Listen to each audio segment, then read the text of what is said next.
Hey everyone, and welcome to this deep dive. We are going to be looking into Bryan Johnson and his pretty wild experiment with aging. I'm sure you've heard about this guy, the Czech millionaire who wants to reverse aging. Yeah, he's definitely made headlines. Yeah, but we're going to go beyond the headlines. We're going to go past the surface level stuff, really try to figure out what he's actually doing, why he's doing it, and what it all means, for the rest of us. But I think what makes this so interesting is Johnson isn't, just messing around with like wellness stuff. He is completely dedicated to this. He's like all in, millions of dollars poured into this quest, treating his body like it's some sort of science project with like really high stakes. Yeah, exactly. And he's documenting everything too. Right. Every single thing. Even the setbacks. Oh yeah, you're talking about like the Project Baby Face thing. Yeah, like when he ended up with a super swollen face after he tried to inject some donor fat. Yeah, that's one way to get the public's attention, I guess. But it also shows just how risky this experimental approach can be. Even when you've got tons of money to throw at it like Johnson does, things can still go very wrong. Yeah, that's true. It's a good reminder, I think, that we're still really early on in trying to figure out how to manipulate aging. Yeah, for sure. But I think let's move past that incident for now. Okay. And actually look at the core of what Johnson's doing, what he calls Project Blueprint. Okay. This is where it gets really interesting. Okay, I'm listening. So he's not like just popping vitamins here. Right. This guy's following an incredibly intense and meticulous regimen. Like a full lifestyle overhaul. Exactly. Yeah, he's on this super strict vegan diet. 1,950 calories a day, over 100 supplements a day. Rigorous exercise, skincare, oral health, all that. Like everything. Whoa, hold on. Okay, back up for a second. 100 plus supplements every day. That's a lot to swallow. Mm-hmm. What are some of those, and how do they actually fit into his idea of, slowing down aging? Well, you've got your basic vitamins and minerals, obviously. But he's also taking some more targeted stuff, like things that are supposed to have effects on specific aging pathways. Like he's even taking metformin. Metformin. Yeah. Isn't that for diabetes? Yeah, it is. But studies show that it might also have some anti-aging properties. He's also playing around with things like resveratrol. That's the stuff in red wine. That's right. Exactly. And NMN, which is a molecule that's involved in how our cells make energy. So it sounds like he's kind of treating his body like it's a big chemistry set, trying to tweak every little thing. Yeah, kind of. He's totally obsessed with data. He keeps track of every single thing that goes in his mouth, all the food he eats, every supplement, workouts, biomarkers, everything. He uses all the latest tech to monitor his blood work, gene expression, even how he sleeps. Like I said, everything. Wow, it's like he's trying to hack his own biology, using that same data-driven approach he probably used in his tech career. Yeah, exactly. You actually hit the nail on the head. His tech background really influences everything he does. He's trying to optimize his body like it's a complicated algorithm. And he's saying that he's getting some pretty wild results. Oh, yeah. He says he's slowed down his epigenetic age, which is, how old your body actually is? Yeah. To the point where he's biologically younger than like 99% of 20-year-olds. Yeah. He also brags about having super low inflammation and like top-tier fitness levels. Yeah. And those results definitely sound exciting. But it is important to remember that they haven't actually been independently verified. This is all based on measurements his own team has taken. So basically, we need to be careful about assuming too much. Just because he's seeing these changes doesn't automatically mean his program is causing them. Right. There could be a lot of other factors going on here. Like, we need more research to really figure out if his methods are actually doing anything or if it's all just a really well-funded experiment. Right. Okay. So we need to stay a little skeptical. Now, his diet and exercise stuff, super impressive. Yeah. But what really sets Johnson apart is that he's willing to try some pretty radical and experimental treatments. This is where things get really interesting. He's not afraid to push boundaries. Oh, he's not. Like, take, for instance, total plasma exchange. Total plasma exchange. What is that? So they literally replace all the plasma in his blood with albumin. Whoa. The idea is to get rid of toxins and kind of rejuvenate his system. Okay, whoa. That sounds intense. Is there any science behind that? Does it actually work for anti-aging?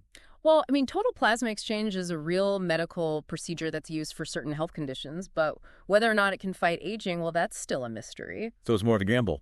Yeah, basically. He's basically a guinea pig for these treatments. They're not cheap, are they? Oh, no, they're not cheap at all. Like, he reportedly paid $25,000 per dose for gene therapy with follistatin. $25,000 per dose. What is follistatin? It's a protein that some people think helps with muscle growth. Okay, wow. So the guy's really committed. But before we get too caught up in all these specific treatments, I want to step back and ask, like, why is he doing this? Oh, yeah. Why is he so obsessed with staying young? I think that's a question with a really complicated answer. I mean, part of it is probably just, a human fascination with pushing limits, seeing how far we can go. Maybe he just wants to live forever or, escape death. I guess he's on a mission to prove that aging is just a choice, that we can change our biology and live longer, healthier lives. Right. And by doing that, he's making us all think about what aging really is. Like our relationship with time, what does it mean to have a good life? I mean, this is getting kind of deep. Yeah, it is. It's a big question. And speaking of big questions, what about the public's reaction to all of this? I mean, how are people responding to Johnson's experiment? Well, it's definitely become like a cultural phenomenon. You see people reacting to him in all these different ways. Some people admire him, some people are totally skeptical, and some are even like kind of scared of what he's doing. Yeah, I could see that. It's like he's become the face of this whole movement of biohackers and transhumanists, the people who believe we can use tech and science to live way longer and do all kinds of crazy things. Yeah, and he's definitely a big figure in that space. And the way he goes about it, so extreme. It's both inspiring and unsettling. Yeah, some people think he's a visionary, paving the way for a future where no one has to age. Others, though, they worry about the ethics of it all. Especially if only rich people can afford to do this stuff. Yeah, that's a really good point. It's easy to get excited about the possibilities. Yeah. But what happens if this creates a world where, only rich people can live forever? What about everyone else? Yeah, exactly. It raises all kinds of questions about fairness, right? Like, what does it even mean to be human in a world like that? Yeah. Imagine a society where power is even more unevenly distributed because some people live for hundreds of years and others don't. It's both exciting and kind of terrifying at the same time. It's like straight out of a sci-fi movie. Yeah. But it's getting closer and closer to reality. And it's not just about inequality either. It makes you think about population growth, resources, even retirement. Like, what happens to all of that if people live so much longer? Those are all valid things to think about. And then there's the question of personal identity. Like, if you can keep renewing your body and mind, does that change who you are? Does it make experiences less valuable if you know you have centuries to rack them up? Yeah. Whoa. That's a lot to think about. It's like we're standing at the edge of this whole new era, one where we can actually change our relationship with time. It's exciting and scary all at once. And I think that's why Johnson's experiment is so important, regardless of whether he actually succeeds or not. He's forcing us to face these questions head on. Like, what do we really want as a society? It's crazy how much his story has connected with people. Yeah. Like that whole Project Babyface thing went completely viral. People were both super interested and kind of horrified. Yeah, I think it really captured people's imaginations because it tapped into that fear of getting older, that desire to find a quick fix. It was a pretty intense reminder that trying to stay young forever can backfire. Yeah, and it shows just how far some people will go to avoid aging. But beyond all the spectacle, I think Johnson's story also makes us think about what a good life really means. Is it just about living as long as possible? Or is there something more to it? Yeah, that's something everyone has to figure out for themselves. But what Johnson is doing, meticulously tracking everything, these extreme treatments, sharing it all publicly, it forces us to look at our own values and beliefs about getting older, about death, about what it means to be happy. It's like he's turning his whole life into this giant experiment. Yeah. And by doing that, he's asking us to join him, to question everything, to figure out what really matters to us. And that might be the most important thing he accomplishes. He's not just trying to hack his own biology. He's trying to hack how we all think about aging. So maybe we're not all ready to go through total plasma exchange or inject ourselves with follistatin. But we can all learn something from Johnson's willingness to experiment, to push boundaries, to challenge the way things are. Yeah, definitely. I mean, his story shows that we actually have a lot more control over our health and well-being than we think. It also shows how important it is to think critically. We can't believe everything we hear, especially when people make big promises about living forever. We have to look at the evidence, think about the risks and the benefits, and make our own choices. Yeah. Choices that are right for us. Right. And remember, chasing a long life shouldn't stop you from living a good life right now. That's a great point. I think that's a good place to stop for today. Yeah. We've talked about a lot, from all the crazy details of Bryan Johnson's biohacking routine to the bigger questions about what it means to try to live forever. We've looked at the science, the ethics, the personal stories. It's been fascinating. Yeah, we've only just scratched the surface here. There's a lot more to discover as research moves forward and new technologies. Become a huge deal. It's not just like a science experiment anymore. Yeah, it's like a cultural phenomenon. People are debating it all over the place. Yeah, it's true. Some people love it, some hate it, some are just confused by it. I think that's what makes it so interesting, though, right? It's not just about the science. It's about how we feel about getting older, about life and death and all those big questions. Exactly. And you know what? I think it's forcing us to have a conversation that we need to have as a society. Yeah, for sure. Like, what kind of future do we actually want? Right. Do we want a world where only rich people can afford to live forever? What does that even look like? Yeah. Yeah, and even if we could all do it, would we even want to? Like, what would happen to the planet if no one ever died? It's mind-blowing to think about. But, it's not all doom and gloom. There's a lot of potential here, too. Totally. I mean, imagine if we could cure diseases, eliminate suffering, and help people live healthier, more fulfilling lives. Yeah, that's the dream, right? Yeah.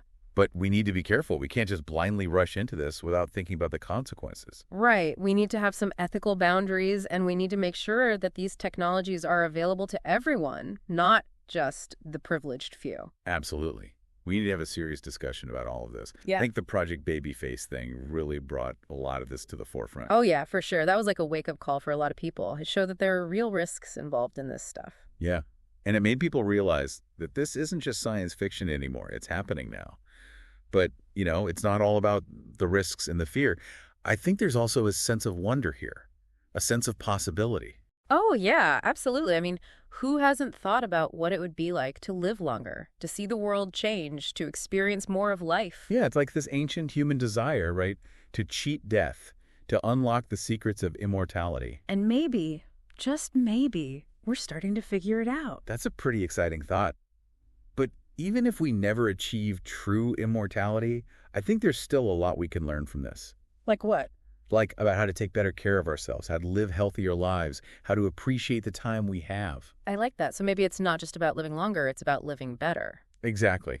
And maybe that's the real legacy of Bryan Johnson's experiment. Even if he doesn't end up being the first immortal human, he's definitely made us think about what that would even mean. And that's pretty powerful in itself. It's been quite a ride, hasn't it? This whole deep dive into Bryan Johnson and his quest for, eternal youth. Yeah, it really has. I mean, we've gone from like the nitty-gritty details of his diet and all those supplements to some really deep questions about life and death. Yeah, and we've talked about some pretty cutting-edge science, too.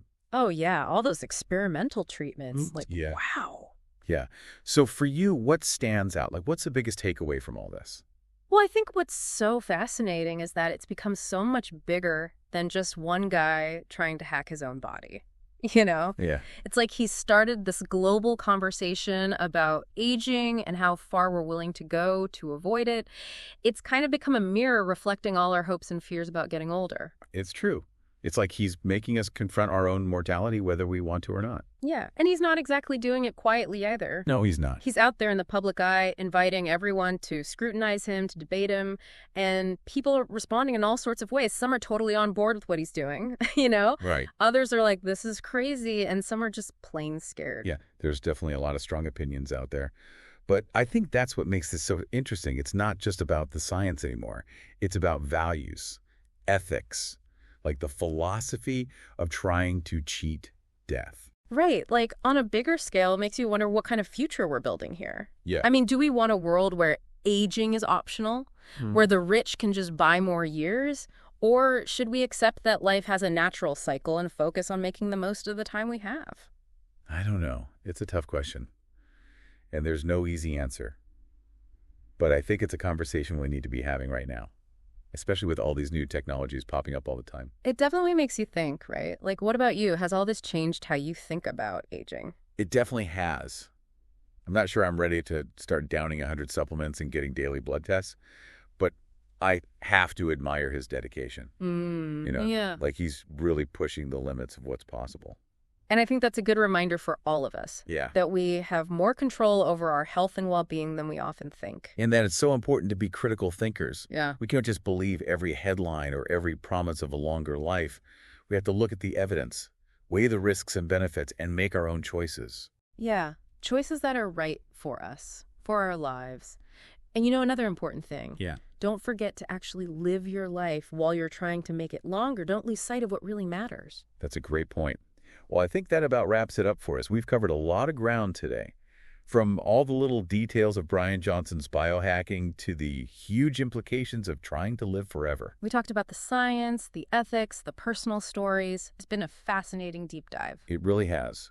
And like you said earlier, we've only just scratched the surface.